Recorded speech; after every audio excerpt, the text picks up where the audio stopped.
kulanti wanaagsan daawadayaal ku soo dhawaada warka habeenay ee Abaar media qodobada caawa waxa qayb ka noqonaya shabaab oo qarax la beegsaday arday u fadhiday imtixaanka shahaadiga ee dugsiga dhexe qarax kale oo ka dhacay Muqdisho oo faafaahin dheeraad laga helayo maamulka Jubbaland oo cambaareeyay Kenya xadgudubyada ay ka geysanayso gobolkaasi Gado weerar ka dhacay Shabeellada Hoose oo khasaare laga soo warinayo iyo hogaamiyihii Boko Haram oo la sheegay inuu geeriyooday qodobada iyo kuwa kale oo aan idiin qaranayo ayaa saaxiibayaal maqli doontaan faafaahinta intaan guda galin daawada waxaan ku xasuusinayaa in muhiim ah inoo tahay inaad inagu soo biirto aad like iyo follow tirado page-kayaga sidoo kalena muuqaalka aad like saarto saaxiibadaada kalena aad u sii share gareyso inaad ku soo biirto page-kan waxay ka saacidi doontaa inaad hesho wararka caalamka oo xaqiiqda ku saleysan runtan aynu ku abaarayno ayaynu idinku soo gudbin doonaa mahadsanidin haddii aynu ku bilownana saaxiibayaal dagaalyahanada al-shabaab ayaa maanta waxay qaraxay la beegsadeen arday u fadhiday imtixaanka shahaadiga ee dugsiga dhexe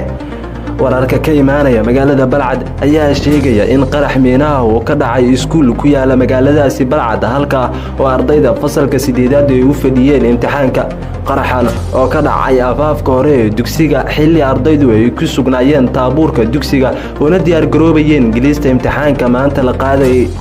hal askari oo ku sugnaa albaabka iskuulka ayaa ku dhaawacmay qaraxan iyadoo aynan waxba aysan soo gaarin ardaydii ku sugnayd xarunta dugsiga wararka ayaa waxay sheegayaan in ardayda ay sii wateen inay u fadhiistaan imtixaanka maanta lagu qaadayay iskuulka ammaanka magaaladaasi Balcad ayaa wanaagsaneyd maalmihii la soo dhaafay hase yeeshee mararka qaar Balcad waxaa ka dhaca qaraxyo ay fulinayaan dagaalyahanada al-shabaab isla wararka qaraxyada la xiriira intaynu ka bixin Muqdisho qarax ka dhacay hadii aynu fiirina waxa qarax lagula eegtay suuqa weyn ee Bakaaraha gaari hoomay ahaa oo daawo siday ka oo jugtiisa laga maqlay meelo badan oo kamid ah caasimadda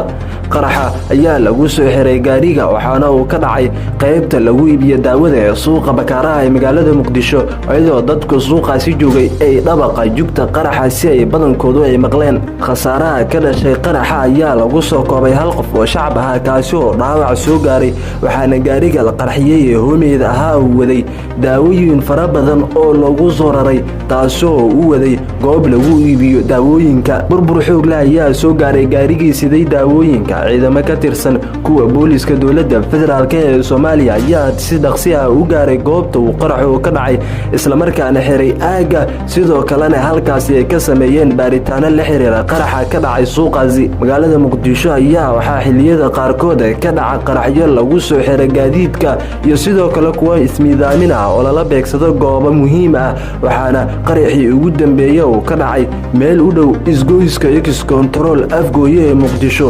halkaas oo khasaare dhimashay dhaawac iyo mid hantiyadeedba intaba isugu jira uu ka dhashay guud ahaan khiyaari wanaga inta warka caawa waxaan ku xasuusinaynaa inaad janaalka aad rukumato aad follow aad soo tiraahdo YouTube-ka yagana aad subscribe aad saarto halkaas oo aynu ku soo gudbino macluumaadka la xiriira wararka halkaan aynu ku soo gudbino hadii aad ku soo biirtay mahadsanid hadii aadan ku soo biirin hadda ku soo biiro follow janaalka waad ku mahadsan tahay la socoshada muuqaalkan mahadsanid